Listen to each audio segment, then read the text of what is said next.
Now, do you think it's possible that they shredded ballots in Fulton County? Because that's what the rumor is. So supposing we hit the body with a tremendous, whether it's ultraviolet or just very powerful light. And also that Dominion took out machines. That Dominion is really moving fast to get rid of their machinery. Do you know anything about that? And then I said, supposing you brought the light inside the body, which you can do either through the skin or in some other way. No, but have they moved? Have they moved the inner parts of the machines and replaced them with other parts? Right, and then I see the disinfectant where it knocks it out in a minute, 1 minute. And is there a way we can do something like that by injection inside or almost a cleaning? President Trump and his theories. Good morning and welcome to Morning Joe. It is Monday, January 4th. With us, we have White House reporter for the Associated Press, Jonathan Lemire, Washington anchor for BBC World News America, Katty Kay, national security expert, columnist at USA Today, and author of the book, The Death of Expertise, Tom Nichols is with us. And making his Morning Joe debut, conservative lawyer, co-founder of the Lincoln Project, and a contributing columnist to the Washington Post, George Conway is with us this morning. And what a day to begin with Mr. Conway. We begin with President Trump's remarkable hour-long phone call with officials in Georgia, where he urged them to find enough votes to overturn the state's election results. President Trump can be heard pleading with Georgia's Secretary of State, Brad Raffensperger, and the Secretary of State's legal counsel, Ryan Germany, to alter the vote count. Trump also makes vague threats to them both if they don't comply. Do we remember that? The call, which took place on Saturday, was first reported by the Washington Post. NBC News has obtained a recording of the conversation. So, look, all I want to do is this. I just want to find 11,780 votes, which is one more than we have, because we won the state, and flipping the state is a great testament to our country. The people of Georgia are angry. The people of the country are angry. And there's nothing wrong with saying that, that you've recalculated, because the 2,236 and absentee ballots, I mean, they're all exact numbers that were done by accounting firms, law firms, etc. And even if you cut them in half, and cut them in half again, it's more votes than we need. Well, Mr. President, the challenge that you have is the data you have is wrong. I won this election by hundreds of thousands of votes. There's no way I lost Georgia. There's no way. We won by hundreds of thousands of votes. I'm just going by small numbers. When you add them up, they're many times the 11,000. But I won that state by hundreds of thousands of votes. Now, do you think it's possible that they shredded ballots in Fulton County? Because that's what the rumor is. And also that Dominion took out machines. That Dominion is really moving fast to get rid of their machinery. Do you know anything about that?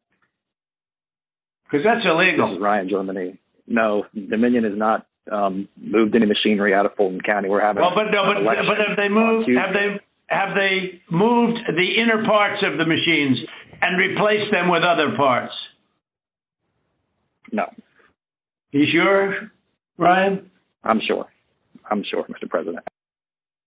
The ballots are corrupt, and you're going to find that they are, which is totally illegal. It's more illegal for you than it is for them, because you know what they did and you're not reporting it. That's a criminal offense, and you can't let that happen. That's a big risk to you and to Ryan, your lawyer. That's a big risk. But they are shredding ballots, in my opinion, based on what I've heard, and they are removing machinery, and they're moving it as fast as they can, both of which are criminal fines, and you can't let it happen, and you are letting it happen. I'm notifying you that you're letting it happen. the contents of the recording, extraordinary all the way through. There are, of course, two lines that stand out. One where the president tells the Secretary of State of Georgia to find 11,780 votes. That's one more than we need to win. And the second is when the president says, just tell people that you've recalculated the votes. Just tell the people you've recalculated the votes. That'll be fine. George Conway, I'd like to ask you the specific question of whether the president broke laws in the United States and also federally and also in the state of Georgia. But first, I just have to ask you generally, what's your overall impression of this extraordinary audio recording where every American, if they wish, can listen to the president of the United States trying to undermine American democracy and overturn an election? It's shocking, but not surprising. The real question that pops up here and pops up again and again is how delusional is he? Is he that delusional, or is he just desperate? And I think it's a little bit of both. He is absolutely desperate to avoid leaving office on January 20th. And he's delusional in the sense that he thinks there's a way to do it. And the reason why he's desperate, frankly, is because something more than him having to leave the grounds of the White House happens on January 20th. Something more important. He loses his immunity from criminal liability on January 20th. And that is something that it's been reported that his aides have talked about, that he has talked about to his aides, according to reports on the New York Times and other newspapers. And it's something that, if you recall, a month ago, he gave a 45-minute or so address that nobody covered on the networks, but that he broadcast on Facebook. And one of the things he talked about was the fact that there's this investigation in the Manhattan DA's office of his finances, and that they're trying to get him. He's obsessed with the fact that he loses his immunity on January 20th. And that, I think, as much as anything else, explains his desperation here. It's not just that he can't take loss of the loss of an election, which he can. But that doesn't explain the fact that we're here now 2 months, 2 full months after the election, the November 3rd election, and the electors have voted. They've been certified by the governors. All the results in the states have been certified. The electoral votes are signed, sealed, and delivered. And he's still at this. And not only that, he's so desperate to avoid the potential for investigation and prosecution that he's risking more criminal liability. It harkens back to the Mueller investigation. If he had just kept his mouth shut and cooperated with the Mueller investigation to some extent and not tried to interfere with it, that investigation, that report would have been just the first volume. It would have been about the Russian hacking and the contacts between the campaign and Russian agents, but it really wouldn't have involved him that much. He made that investigation he's dumb as a rock, and he made that investigation about himself by trying to interfere with it. And now he's making his legal situation worse in his fear of criminal liability and investigation by essentially committing more crimes. And if you look at the Georgia statute, it's pretty clear that this is a crime. And the only defense he would have, and also there's a federal statute that's a little bit differently worded, that also arguably comes into play.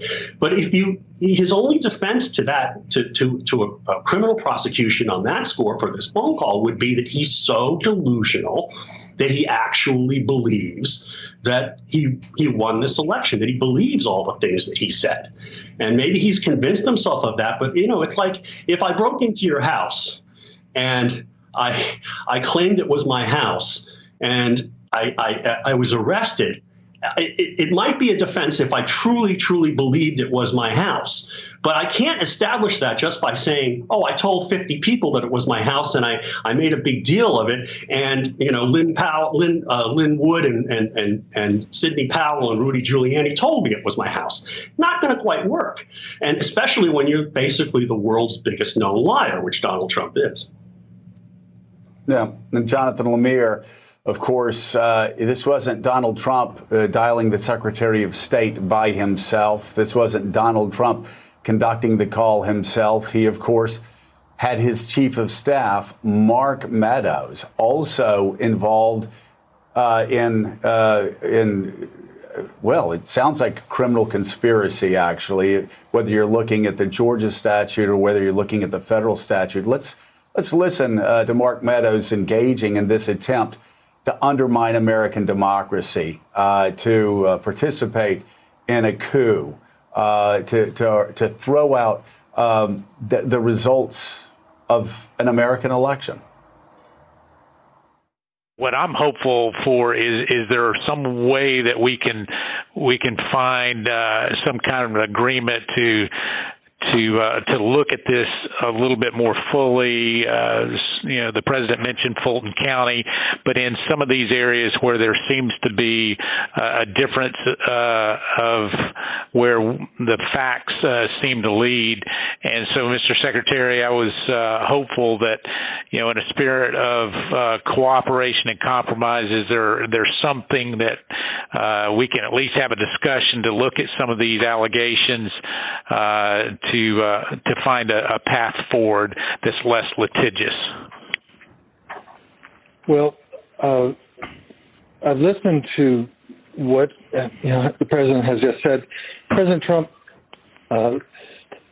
we've had several lawsuits, and we've had to respond in court to the lawsuits and the contentions. We don't agree that you have one. Okay, so Joe, in terms of accountability, is there a difference when it's a president who's committing a state and a federal crime openly and his chief of staff? And are there any possibilities these are not state and federal crimes being broken?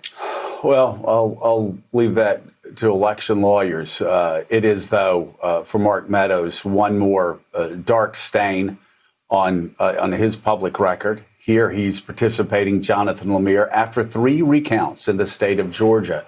He's participating in an attempt to overturn democratic elections.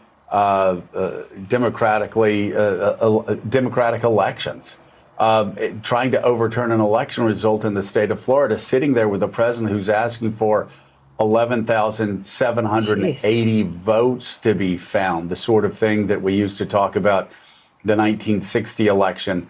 He would look back and say, well, they found dead voters, they found this, they found that. That's exactly what Donald Trump's trying to do here. And Mark Meadows, I don't know if he thinks he's being the reasonable man here by saying, isn't there some middle ground? When you're talking about auto coups, when you're talking about overturning democratic elections, there's really no third way there. So what's going on in this recording, and what have you learned since it came out yesterday?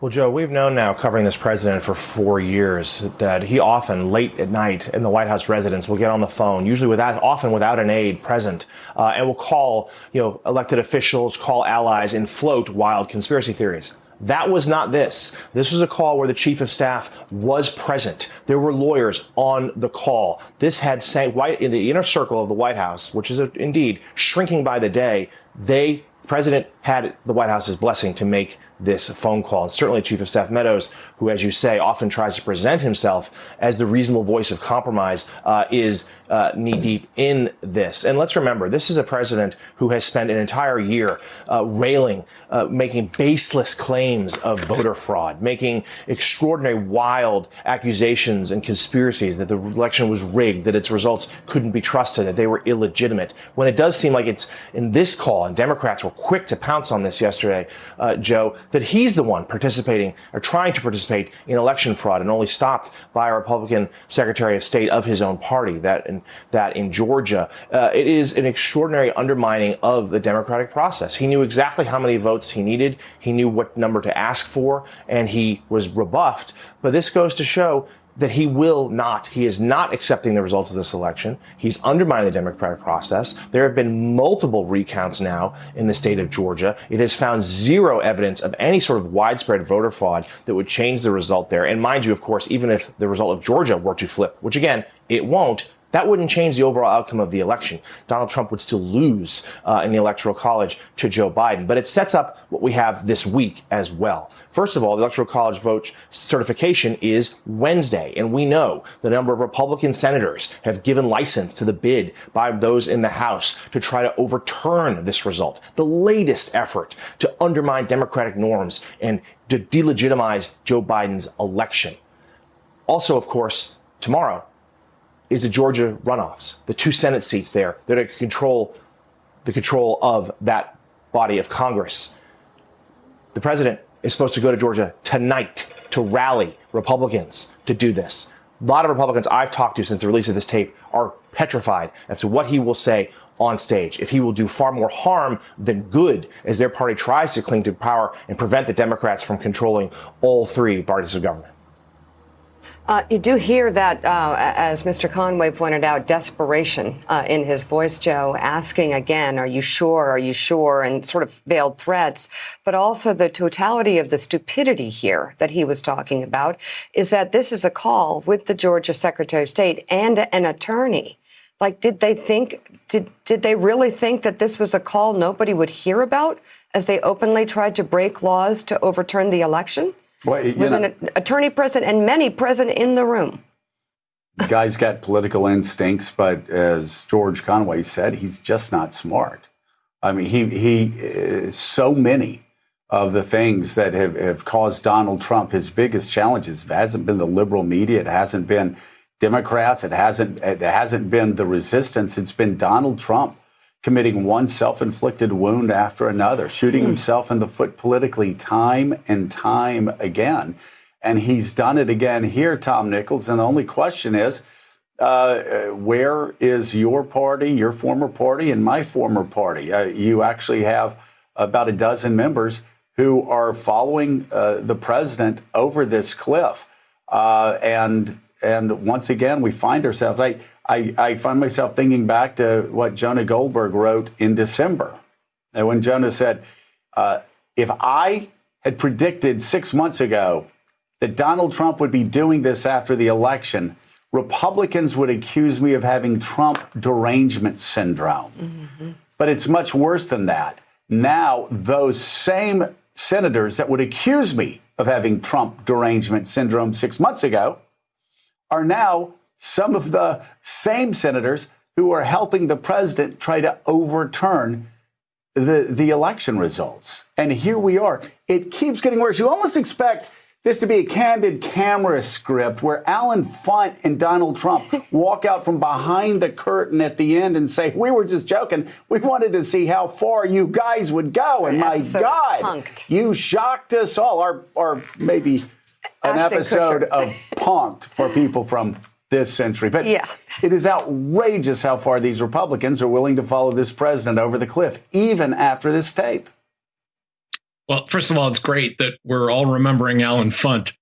But the problem here is that to the people that told us that we had Trump derangement syndrome, our only answer should be we weren't pessimistic enough. We knew it would be bad. And we knew it would be, we knew that it would get worse than anybody realized. But to be here in January and to have 2/3 of the House GOP caucus signing on to this madness, along with 11 senators, is remarkable. And part of the reason it's remarkable is that this isn't even something they can spin. In the past, they'd say, well, this is just the way he talks and it's a point of nuance or style. They have him on tape this sounds like a low-level mafia goon. This is like some bad scene out of Dumbfellas where he says, we got to get straightened out. There could be problems. There could be people mad at you. You're going to have an issue here. Be a shame if something were to happen to your election next week. Instead of, simply distancing themselves from a man who has already lost the election and standing by their duty to the Constitution, which in the Republican Party has just gone out the window. The Constitution at this point isn't even an afterthought. These are people that are actively encouraging sedition and the overthrow of a legitimately elected president. This is now some early post-Soviet republic, where elections are a comic opera rather than the kind of majesty and gravity that we expect with the election of an American president. And the Republican Party has sunk to the moment lower than I think any of us would have expected. And that's saying something, because our expectations were pretty darn low to begin with. As we've mentioned, 12 Republican senators say they plan on joining the over 100 Republican members of the House in objecting to certifying Joe Biden's victory. Those senators include Josh Hawley, Ted Cruz, Ron Johnson, and James Lankford, as well as several who were sworn in Sunday as members of the new Congress, all threatening to object to the certification of Trump's loss to President-elect Joe Biden when a joint session of Congress meets on Wednesday. The senators are demanding a commission to audit the results of the election. Here is Ted Cruz explaining the decision. We've seen in the last 2 months unprecedented allegations of voter fraud. And that's produced a deep, deep distrust of our democratic process across the country. I think we in Congress have an obligation to do something about that. We have an obligation to protect the integrity of the democratic system. I think we have an obligation to the voters, and we have an obligation to the Constitution to ensure that this election was lawful. Oh. Yeah. All right. There is some form to this, and Democratic members of Congress have done this before in the past. But Katty Kay, in light of the tapes that were released by the Washington Post, I wonder if potentially have we hit bottom yet? And will Republicans continue with this when they're walking in the footsteps of a man who's committing state and federal crimes in, open meetings? Well, you've had a few Republicans come out in a bipartisan way saying the election has been lost, Biden's going to be the president, we have to move on now. But will those 12 Republicans who have signed on to support the House lawsuit now decide, well, because of the tape, we're going to reverse course? No, that seems highly unlikely. Somebody like Josh Hawley, this is his one shot, he thinks, at having some kind of a presidential bid. And so he's going to go full on Trump in order to get there. That's his only possible route to winning, he thinks, the nomination of the Republican candidacy next time around is to be the next Trump. So he's not going to abandon the president. Ted Cruz isn't going to abandon the president at this point. He thinks that his political ambitions clearly best served by being as close to Trump as possible. The problem is the more people come out like Ted Cruz and Josh Hawley and speak publicly in support of what President Trump is doing, the more the president feels this is what happened. I mean, I spoke to somebody who speaks very frequently to the president last night who said to me, in the beginning after the election, his understanding was the president had realized he had lost, that he didn't have the votes. But it's interesting that over the last few weeks, he seems to have changed his tune. And part of that is he's only speaking to people who tell him that he won, that the election was stolen. Anyone around him who believes the election wasn't stolen won't raise it with him anymore because they don't want to incur his ire, and that means that you just have a conversation about how the election was stolen. They want to get other things done with him. So he has got himself into a position, the president, where he really does believe that Georgia was stolen. You could hear it in that tape, listening to that hour-long tape last night. He keeps saying, well, we must have won because we had those big crowds. We must have won because our supporters are angry. And you hear that in Ted Cruz, too. Well, we must be right because people are disappointed. I mean, there's no evidence there. But they're all talking themselves more and more into a position where they actually believe the election was stolen, which is why you get conversations like that you had between the president and Raffensperger on Saturday. I don't see any sign that those 12 are going to walk away from that position because they feel it's the only position they can hold, and they don't think they have anything to lose by sticking close to Trump as possible. Well, listening to Ted Cruz in that clip we just played, I mean, George Conway, I am but a dumb country lawyer. Oh, here we go. But I see these Harvard boys and these Yale boys coming out and saying some of the stupidest damn things I've ever heard in my life. Ted Cruz, you talk about circular logic. They would have kicked me out of my Con Law 1 class in a Southern state school if I'd used the type of stupid circular logic that Ted Cruz actually was not ashamed to say on national television, which was, we must do this because There have been unprecedented claims of corruption and widespread voter fraud, the likes of which we've never seen before in American history. Of course, it is Ted Cruz and Josh Hawley who are continuing to allow that perpetual conspiracy machine to keep moving. And it's Donald Trump that's fanning the flames of the conspiracy. So, of course, it is a self-fulfilling prophecy. Yes, there are unprecedented claims of election fraud, and they're all coming from a president who's sounding more deranged by the day. That's absolutely right. And the thing about Cruz and Hawley is they're not deranged like the president, and they're not dumb as a rock like Trump.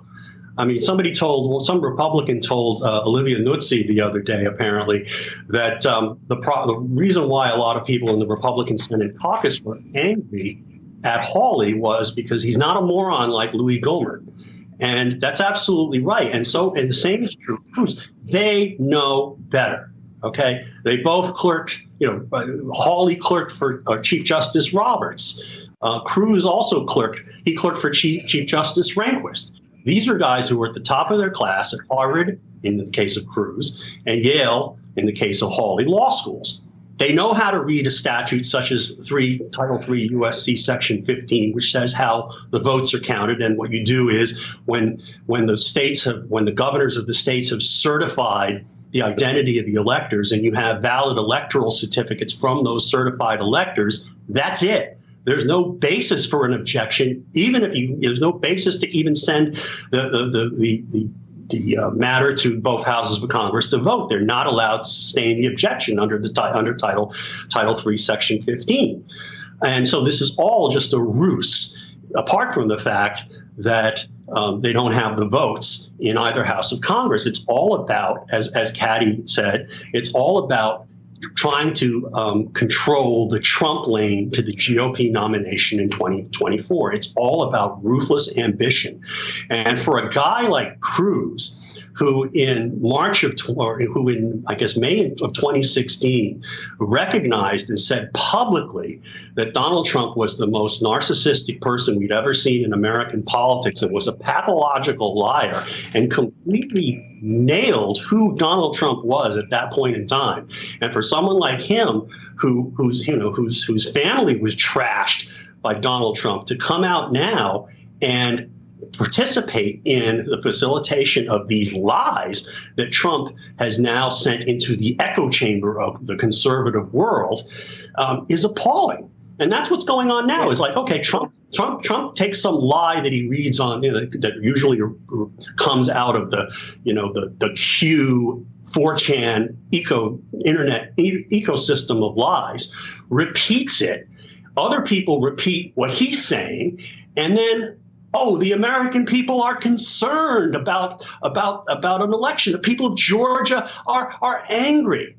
I mean, this is insane. This is just absolutely manipulative, cynical abuse by guys like Hawley and Cruz, and they know better.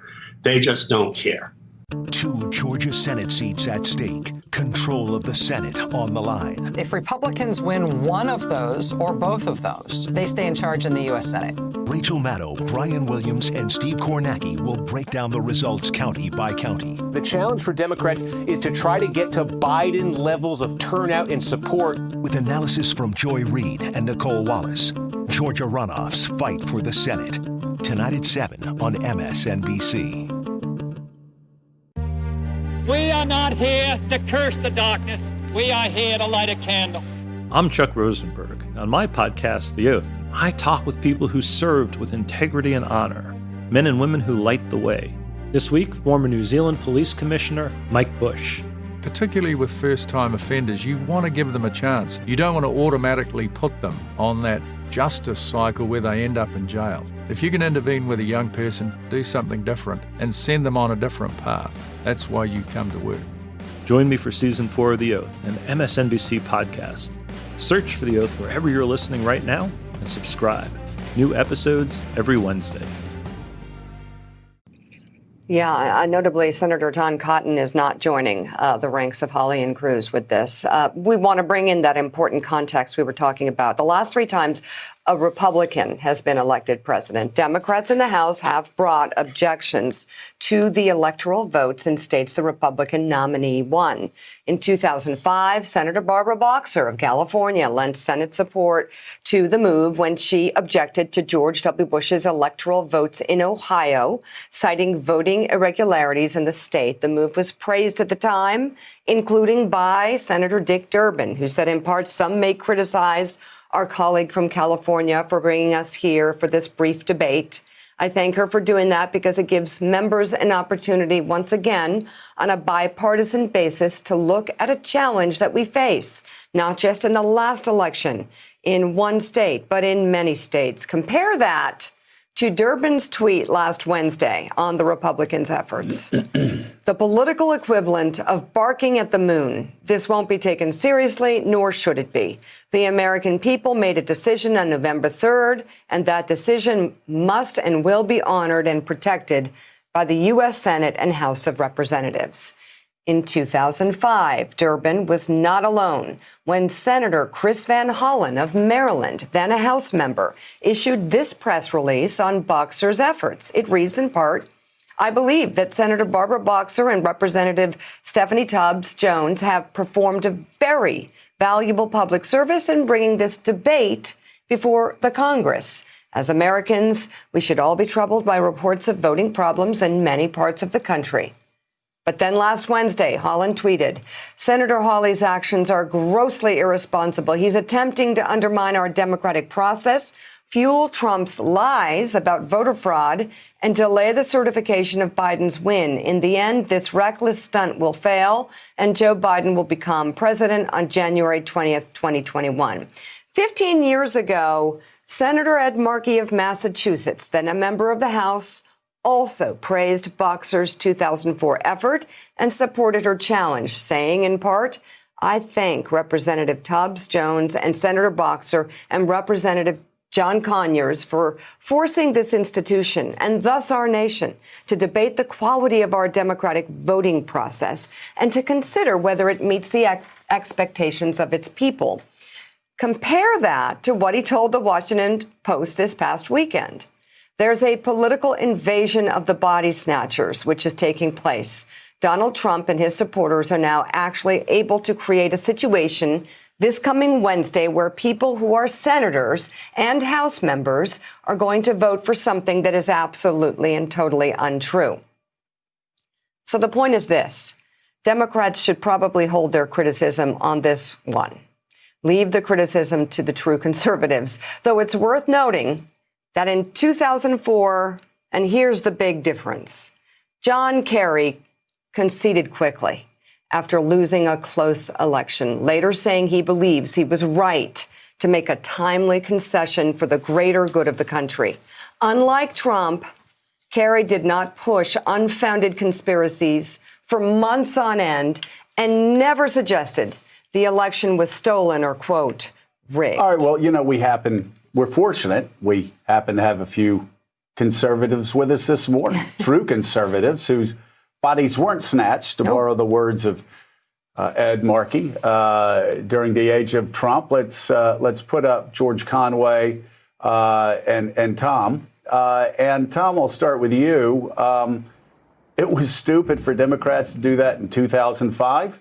It's stupid for Republicans to do it in 2020.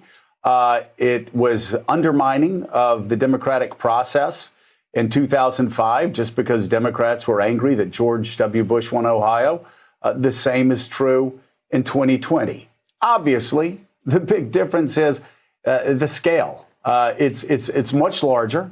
And also, you have the President of the United States actively working every day, the loser working every day to overturn the election results, something that John Kerry did not do, did not participate in.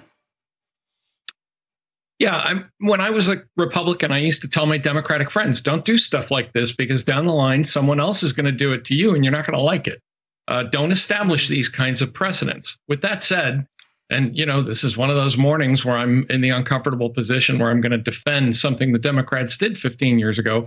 I had either never known or forgotten that even happened because that was a symbolic challenge that was meant to gain some press about voter suppression issues that were important to members of the Democratic caucus. What's happening here is the president of the United States is leading an entire political party in trying to overturn a Democratic election to the point where there could be violence. And that, I think, it's not just a matter of scale. I mean, I think you're right, Joe. The scale is much larger when you think about the number of Republicans that are involved in this. But there's also the intensity involved where the president is trying to convince and has convinced millions of people that this election was rigged, that it was riddled with fraud, that it was potentially controlled by foreign adversaries. He has really created an alternate reality around this. But I don't think Barbara Boxer or Representative Tubbs Jones thought for 1 minute that anybody was going to take seriously the idea that the Electoral College wasn't going to certify the win. And as you pointed out, John Kerry had already conceded. That doesn't make it right. It made it grandstanding. But this is something qualitatively different. This is actively dozens of legislators and their enablers and hangers-on out in the media and the punditocracy engaging in sedition, engaging in the active attempt to overthrow constitutional processes of the United States. That's a world of difference from what we saw 15 years ago. Well, there is a world of difference, but George Conway, the common denominator in 2005 and 2021 is this. They're all playing for the cheap seats. I don't care what any of these people think. Ted Cruz knows the election results aren't going to be overturned. Hawley knows the election results are not going to be overturned. They all know the election results are not going to be overturned. And just like Boxer and just like Durbin and just like you name it, this was a cheap way to grandstand, play to the people in the cheap seats. And yes, it's far more dangerous in 2021. But at the same time, they knew. They know this is going to fail in 2021, just like Boxer and Durbin and Ed Markey and everyone else knew it was going to fail in 2005. 2004 was a clownish publicity stunt. If you're going to you can raise legitimate issues about how elections are conducted, about voter suppression, if you believe there was voter suppression, or how you should handle absentee or mail-in ballots. It's legitimate to raise those issues if you're not lying about them. 2004, but it's not legitimate to hijack the electoral count process to do that.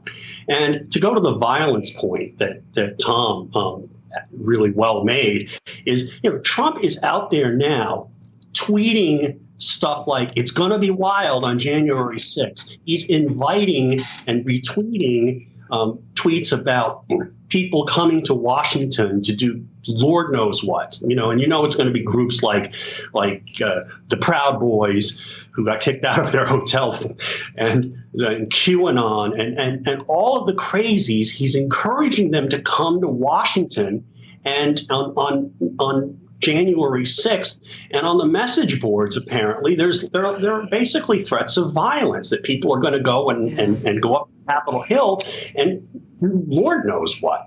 And this is a scary thing. This is nothing. You can't compare what's happening here with the president of the United States essentially trying to conduct a bloodless coup, fated to fail as it may be, but encouraging millions of Americans who don't know any better, I guess, to believe him, and in the belief that these senators are saying, oh, many people are concerned. Many people are concerned.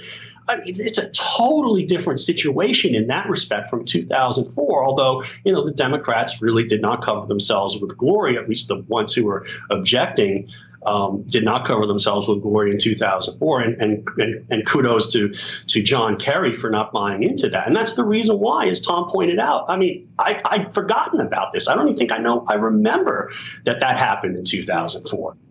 It was just a blip. Maybe not even that. To add to To add to your list, desperate, delusional, and very dangerous, George Conway and Tom Nichols, thank you both for being on this morning. And still ahead on Morning Joe, President Trump heads down to Georgia today on the heels of that phone call with Secretary of State Brad Raffensperger. The question is, will he really be focused on tomorrow's critical Senate runoffs? Or will he make his rally today all about himself? Plus, all 10 living former defense secretaries have a message for President Trump. The election is over. We'll take a look at their new public letter. And Dick Cheney is one of them. You're watching Morning Joe. We'll be right back.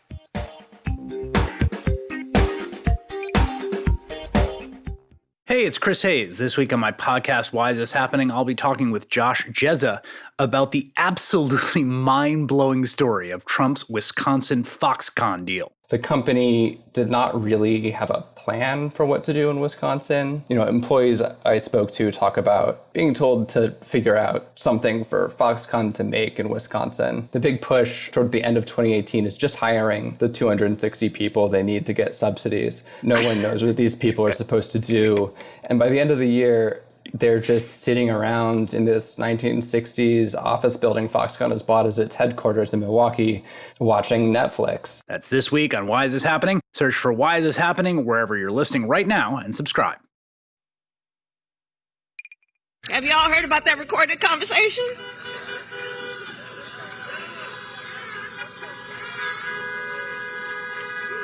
Well, it was, yes, certainly the voice of desperation.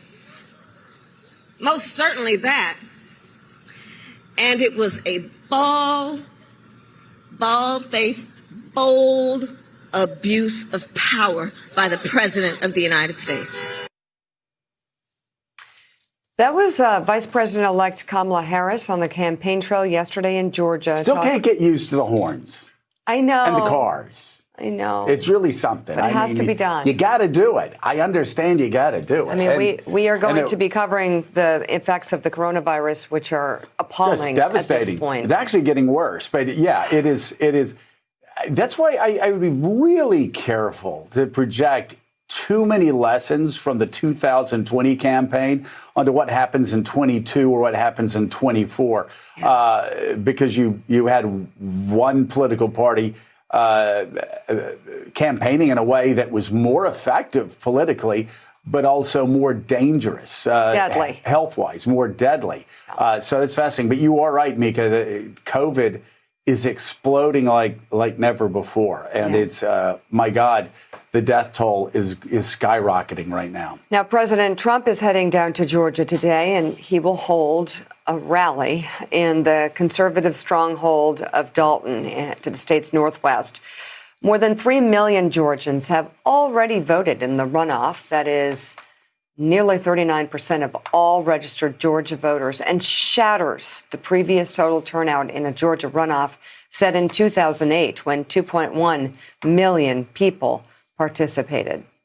Joining us now, political reporter for the Atlanta Journal-Constitution, Greg Bluestein. Greg, what does that very, very high number of early voting indicate, if anything? Well, first of all, the Georgians understand the stakes of this election, that the $500 million plus on TV ads hasn't gone to waste. But also, it's very good news for Democrats, because that number shows that, if you look a little deeper, shows that Democratic strongholds like Metro Atlanta, like predominantly African-American counties in rural Georgia, all have extremely high turnout when compared to the November general election. And there's disproportionately larger numbers of African-American and younger voters who are voting, which are generally in Georgia statewide runoff elections, generally younger and more diverse voters tend to sit these ones out. So it's very good news for Democrats who feel like they've built an early advantage going into Tuesday. So, Greg, I was born in the suburbs of Atlanta, which is really it's the heart of obviously of the battleground for Georgia. But I spent my early summers up in Dalton, Georgia, at my grandmom's place, and that is most definitely not battleground territory. And the fact that Donald Trump is campaigning there, it seems like I haven't spent a lot of time in battleground territory because Dalton, Georgia is a lot like Pensacola, Florida, the area that I represented. I mean, it is deep, dark, red Republican. Does this give us any insight on what Republicans think they need to win this race? Yeah, I mean, this is a turnout election. And so just like his last visit was to Valdosta, another red area, this is to one of the most conservative areas in Georgia and an area where it's lagging behind in early voting turnout. It is one of the lowest performing parts of the state. And that's exactly right. He's not trying to go and, convince unpersuaded voters, undecided voters. He is going to the heart of the Republican territory in Georgia, one of the most conservative congressional districts in the nation. Is represented by Marjorie Taylor Greene, who just won an open seat by allying herself to Donald Trump at every corner. Very, very conservative and very troubling early participation numbers for Republicans right now. Greg, Jonathan Lemire with the AP is with us and has a question for you. But first, Jonathan, I want to ask you what you're hearing about the president's trip to Dalton, Georgia today. Well, Joe, I'll tell you that we heard last night there was at least some informal chatter as to whether the president would go through with this trip to Georgia today. Now, we know it's hard to know how serious that talk is. He floats things out from time to time to aides, and certainly it's on his schedule today. He is expected to go, but there was at least some consideration that he may not because of how angry he was about the phone call on Saturday and the resulting coverage yesterday, how angry he is at the Republican officials in that state, which, of course, has hurt those two Senate candidates there who aren't able to campaign with the Republican governor of Georgia for fear of drawing the president's wrath. And Greg, tonight, of course, will be what we expect. President Trump's final rally in office, but he's not the only major political figure in the state today. President-elect Joe Biden's going to be in Atlanta as well. Talk us through a little bit about that. We know that the president is heading to a deep red district to try to drive turnout. But what are Democrats seeing in terms of early turnout in places like the city of Atlanta and those suburbs of Atlanta, which were so key to Biden's victory in November? What are they seeing now? And is that why the president-elect is heading there today? Yeah, and they're very enthusiastic about what they're seeing in Metro Atlanta. As Joe mentioned, used to be, especially the Atlanta suburbs, used to give Republicans the margins that they needed to win the state. And now it's flipped. I mean, now it's Metro Atlanta has become the biggest Democratic bastion. It's areas in the northern arc suburbs spanning from Cobb County, which was the springboard for Newt Gingrich and Johnny Isakson to Republican office. It's now one of the bigger Democratic strongholds, all the way to Gwinnett County. He's looking to just drive up that Metro Atlanta turnout. He's visiting a part of Southeast Atlanta that's predominantly African-American to try to get the cornerstone of the Democratic Party here to continue to come out and vote and drive those election day numbers, because as I said, Democrats feel like they built a cushion. We don't know how big the cushion is, but it could be a couple 100,000 votes in terms of early voting. But Republicans are looking to erase that margin. And if Democrats can hold their own on election day, they might flip these two seats. And Greg, talk about the calculation and also what you're going to be looking for early tomorrow night, because just for people that weren't listening or weren't watching during the election, we had talked about Georgia, how downtown Atlanta always went Democratic. But while I was growing up, we Republicans could always count on the suburbs, like you said, evening things out. In this case, you have downtown Atlanta breaking strongly for the Democrats. You've got the suburbs breaking for the Democrats. The question is now in Georgia, are there enough rural voters to make up that difference? And you're telling me, at least in the Dalton area right now, they're disappointed in that turnout. Is that what you're seeing across the state of Georgia? And what are you going to be looking at specifically early tomorrow night to try to figure out which way this race is breaking? Yeah, the magic numbers for Democratic politicians in Georgia have been 30-30. They want to get to 30% African-American overall turnout, and they want to get to 30% white white support for Democratic candidates. If they feel like they can hit those two numbers, like they hovered around those two numbers in the general, then they feel like they can win. That's why it's so important for Democrats to get their ground game back out going. For Republicans, it is that rural white conservative turnout. That's why both the Senate candidates and David Perdue is now self-isolating because he was exposed to someone who had coronavirus. But Senator Kelly Loeffler has been out in the exurbs of Metro Atlanta. She's been in West Georgia. She's been in rural parts of Georgia. Those are deep, deep, deep red conservative bastions where the early voting turnout is not where Republicans want them to be. Greg Bluestein, thank you very, very much. And still ahead on Morning Joe, Dr. Anthony Fauci pushes back after the president claims the coronavirus death toll in the U.S. is exaggerated. We'll have the very latest on the pandemic and the rollout of the COVID-19 vaccine next on Morning Joe. Hi, it's MSNBC's Hayes Brown. You know, these days there's just so much news to wrap your head around. It's challenging to get a deeper understanding of things. So every morning, go beyond the headlines with MSNBC Daily.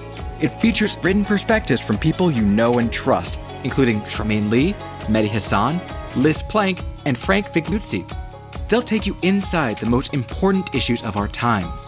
Issues like systemic racism, domestic terrorism, and how we can bridge our political divide. Plus, you'll get a fresh take every morning from me. Start your day with MSNBC Daily at msnbc.com.